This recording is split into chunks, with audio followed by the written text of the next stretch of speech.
The former Border Patrol chief in San Diego is in Washington today, squaring off with members of the Senate.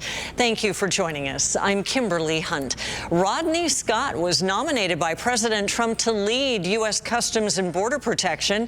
ABC 10 News reporter Laura Acevedo spent several years reporting on Scott during his time here. And tonight she shows us what both sides are saying about the possibility of him becoming head of CBP.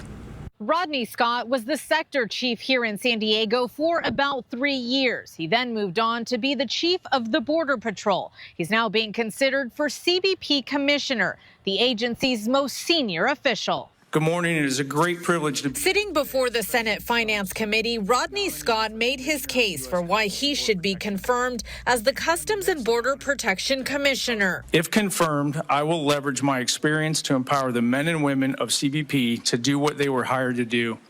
Safeguard every American by providing secure borders and keeping trade and travel moving. Scott was nominated by President Trump.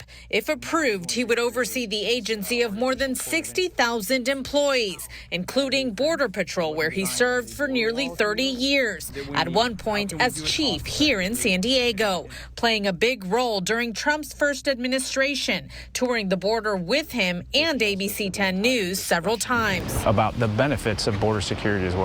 But Scott's confirmation is not without controversy. He was questioned Wednesday about his role in the alleged cover-up in the 2010 death of Anastasio Hernandez Rojas, a man who died at the San Ysidro port of entry, beaten and tased while in Border Patrol custody. Scott was chief at the time. Rojas's family eventually settled a civil lawsuit with the government, and none of the agents were ever charged criminally. Thursday, a report released by a Human Rights Commission found the U.S. liable for his death. However, that finding has no legal standing. For me, there are integrity questions.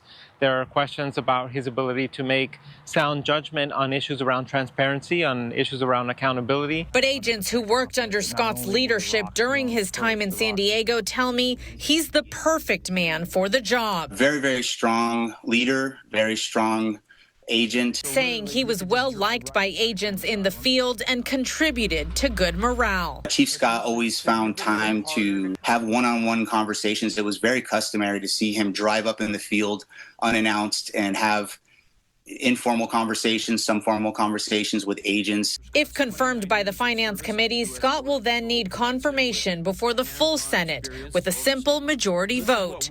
Laura Acevedo, ABC 10 News.